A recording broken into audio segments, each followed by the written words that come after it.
And now, over to something almost completely different, but not really. Let's welcome Lars Hultman and Klas Kärre. Lars Hultman, Chief Executive Officer of the Swedish Foundation for Strategic Research, and Klas Kärre, you're Professor of Molecular Immunology. Yeah. You're at the Karolinska Institute, and in this today, you actually speak because you're also the chairman of the scientific committee of the Cancer Society, Cancerfonden in Sweden, and you've had a back surgery. Yeah, I may want to use this eventually, but I'll start without it. We want to support you in every way we can today. Are you okay? I'm okay. You're okay. I would like you to start. We are going to talk about strategic research, and also we've been touching this balance between urgency, challenges in society versus long-term, open-ended research. So I would like to start with you, Klas, and please tell us a little about the background for last year's Nobel Prize in Medicine. Okay, that is of course connected to what the Swedish Cancer Society is doing, because that is in a sense a strategic research funder with a strategy to fund research that eventually will help us to defeat cancer. And last year's Nobel Prize in Physiology or Medicine was given for a new type of treatment of cancer. So it's interesting to study how that developed. And one of the laureates, Jim Allison, he worked in Berkeley, and he had a first key paper on this issue which did not mention cancer at all. It mentioned molecules on cells of the immune system that were inhibitory, and if you blocked them, the immune cells would become more aggressive. And the interesting thing is that there are 3 grants which are mentioned in the acknowledgements, and all of them were from the National Cancer Institute, although it was a completely basic research project that didn't mention the word cancer. So he must have submitted an application where he said, I want to study regulatory molecules in the immune system, and I have this vague idea that they may eventually be useful to, for medical purposes, for example, to cause aggression against cancer. And they funded that. And that is how you wish strategic research should operate, I think. We all wanted to be at least a spin-off of basic research, that it sooner or later, and it almost always does come to use. But this was a beautiful story. So strategic research in this aspect, how would you define it, Lars? What is strategic research if you compare it to other kind of research, or if that is possible to do? I could cite The Economist, and this is a famous expression: nobody really knows what strategy is.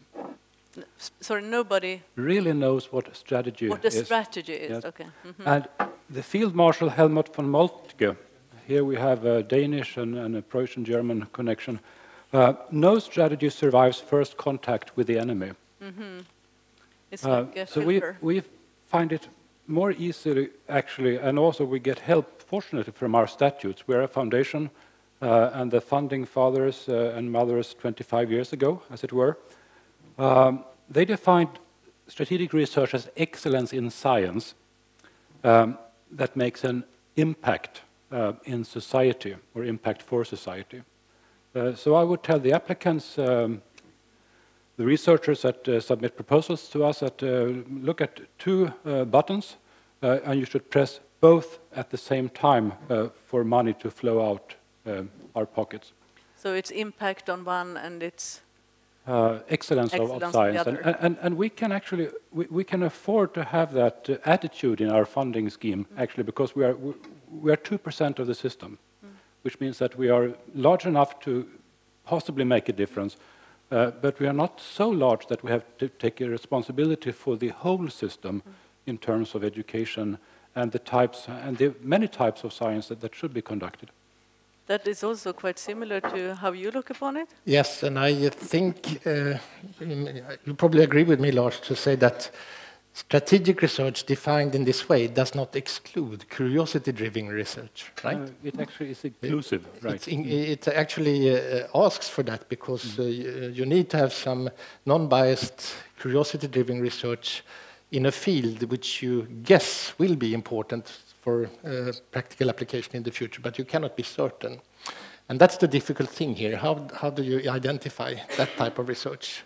But of course, it has some limitation in the sense that it does not only allow curiosity-driven research. And one of our challenges here today, I guess, is what Hans Ellegren said in the introduction, namely that is there a risk that strategic research directed towards application, will drain resources from other types of research, intellectual and physical resources, and become a parasite? That's certainly, I think it's a pertinent question to ask, and we ask that ourselves within the Swedish Cancer Society, and what we could do about that. One thing one could do would be to say to our donors, we're grateful for your contribution. We will be happy to allocate half of the money to pure cancer research, and half of the money we will give to universities to do whatever they want. That could be a solution to the problem. We have not tried to do that, and we have chosen another strategy that I would hope I can come back to. But I asked the chairperson of Karolinska Institutet, Mikael Odenberg, the last time we had a mingle, and we had just decided to distribute 20 million euros for 1 year for cancer research to the Karolinska. After a bottom-up peer review process. And I asked them, this is what we have given to you, 40% of our money for the past 20 years. And we have a rather stable development. Would you prefer that we skipped our review process and we just gave you the 20 million and then we could win a lot of time?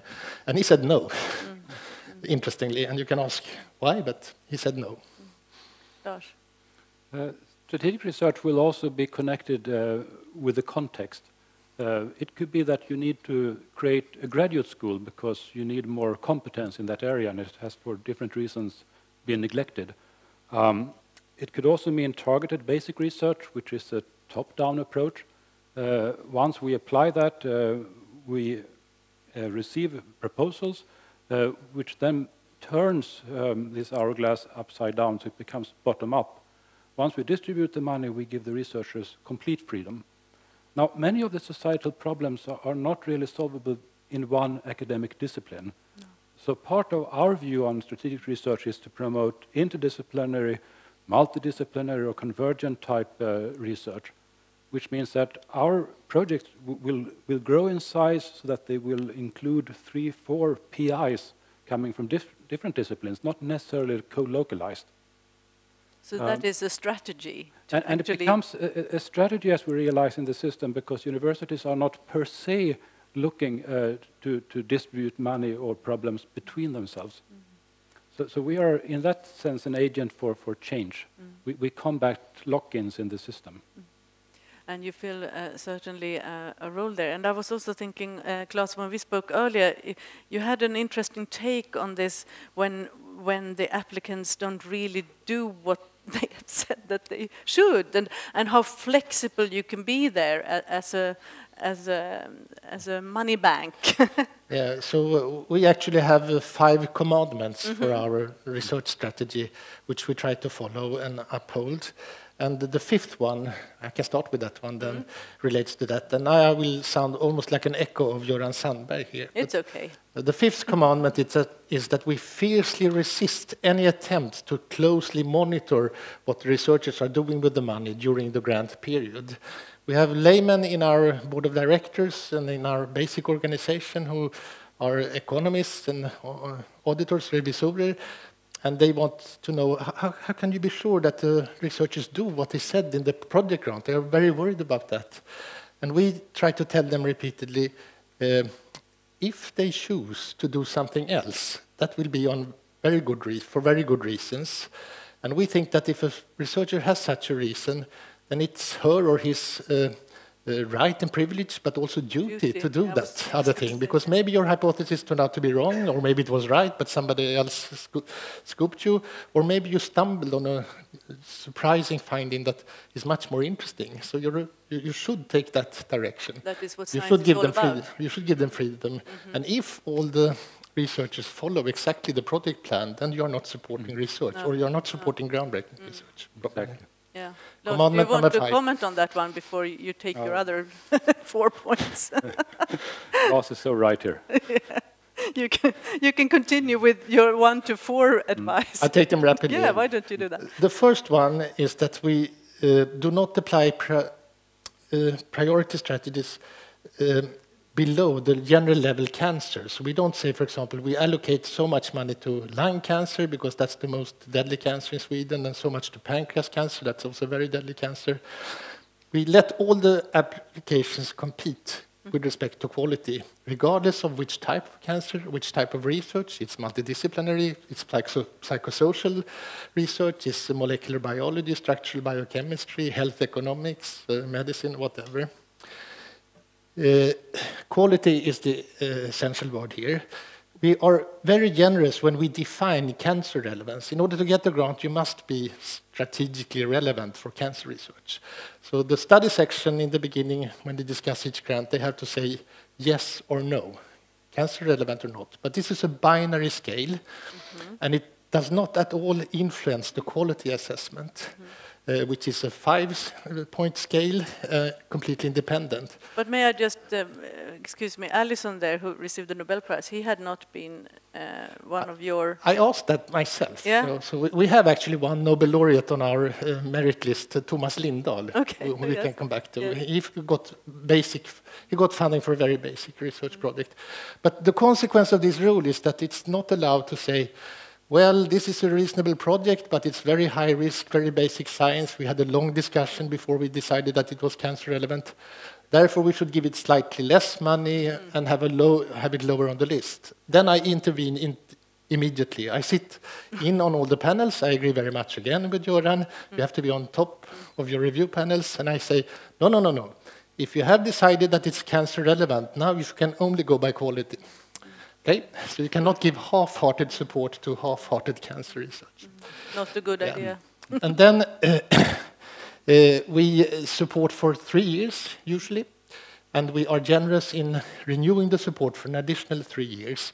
For positions to young and slightly older researchers, we always give 6 years from the beginning, so we allow the people to take some risk. Of course, if you come in with a grant application after 3 years where you have done absolutely nothing, or it's a completely confusing application, then we can cut it. But in general, we give the researchers 3 more years.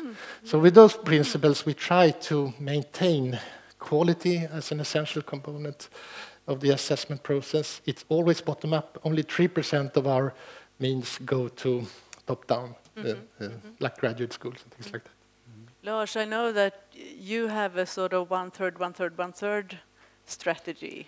Well, this might come as good news for the young generation here. So we apply actually a damping function on the appearance of the strength of a CV and publication list. Because if you place too much weight factor on that, the persons will win by just in the early years by having one more publication than the friend. And this will multiply. So we apply, I tell my panels to evaluate by 1/3 of the weight on the previous accomplishments, 1/3 on the perception of what the person is doing presently, and 1/3 about the projections for the future. Which could, of course, also be seen as as a damping function for the novel proposals. But at the same time, we place a lot of impact on evaluating the originality of the proposal and also the way it makes a substantial advancement in the understanding of the studied phenomena. Interesting. And of course, as for the Volkswagen Stiftung, we spend a lot of time identifying and circulating peer reviewers. They are hard to find, and we should be very careful and caring for the ones that we have. We should. What about those ideas with randomizing or using jokers, wild cards, or experiments? How do you... So practically, in our panels, they will be grading the different categories from 1 through 5. And then we look at the shots come in for the firing, about the grading. And if they are ones and fives on the same proposal, then we spend special time in the panel to motivate why do you place a number 1 grade and why do you place a number 5. You need to maybe calibrate your scales. But we give special allowance for the persons that do submit a 5 to have some more cloth in that 5. But also the number 1 can be a poison. So we didn't use the term joker, but we have more like a red trump card that can be played once, or we have the veto black card that can be played once. Okay. Most panel meetings, or for most proposals, there will not be so many cards played, but we have that as a resort, last resort to resolve any conflicts that could arise. But also and Klas, do you have something similar at Council? Yes, we put a lot of weight, like we heard in the Volkswagen Foundation and like you tell on the discussion. We ask our reviewers to send in beforehand. We always want that, because otherwise we have these other effects, the top dog effects, etc. And then we rely very much on the discussion, and frequently it goes in the conclusion in another direction than the mean of the scores that were sent in beforehand, because we have different types of researchers in the panels and different competence, and one of them can see something that the others didn't see, which will lift or kill the application. So it's very important, I think, to have a very good review college. You need to keep them for a number of years, and you need to infiltrate them with the culture of your agency. So we have pre-meetings where we invite them and we tell them what they should do and what they should not do and what they should not be allowed to say. They should never say, this was a reasonable proposal, there are some flaws, but it's pancreas cancer, which is a very deadly cancer, and no changes in prognosis over the past 20 years, so we should grant it anyhow. No. Not the word anyhow. Yeah, sorry, I forgot it. Lars, did you have something there? No. I was thinking of... I can only stress the importance of peer review. Yeah. So peer review, international peers, more reviewers. Maybe we differ a little bit there. We bring in sometimes international members, usually Scandinavian, but we always make a point in keeping them for 6 years, because we have a bad experience when people just come in and do not know the culture, the climate, and have not learned to know the other committee members. We think in order to have a very good discussion, you need to trust each other and respect each other, but also be able to speak up against each other. And sometimes when you get international reviewers, they fly in and fly out, and they just are very conformist, or they have other priorities that... Now I remember my question, because it was linked to this. It was the top dog effect that William Kuhl mentioned. Have you, I'm sure you have experienced it, so what do you do about it, Lars? We have then officers on desk, so research secretaries from my office will sit in with the committee, and I will be there from time to time. So we ensure that they are, in this sense, behaving themselves in the panel. At each break, we will try to break up the patterns of social dynamics that will be created in the room, so that when they come back after the coffee, they will be seated differently. So we are shuffling their name cards. They will find their old place, but they will need to move. And then we also follow the very good protocol from the VR, from the Swedish Research Council, about gender awareness in selections, so that we also look very carefully so that all the panel members have about the same time to speak and address, and that each proposal are treated in the same amount of time. Thank you. And Klas? So we have, in a sense, an appointed top dog, because for each application, one of the committee members is a rapporteur, and she or he introduces the application and suggests something, and then the other can come in with their views. The chairperson of the committee is never the rapporteur, so he's also supposed to be neutral in the discussion. And sometimes we notice tendencies that somebody in the committee tries to take over, especially if there's a weak chairperson. There may be a person who tries to take over and steer it. There's nothing much we can do during the meeting, but I have had 1 or 2 conversations with such members during the years in between the meetings, and also with the chairperson trying to suggest some different attitude.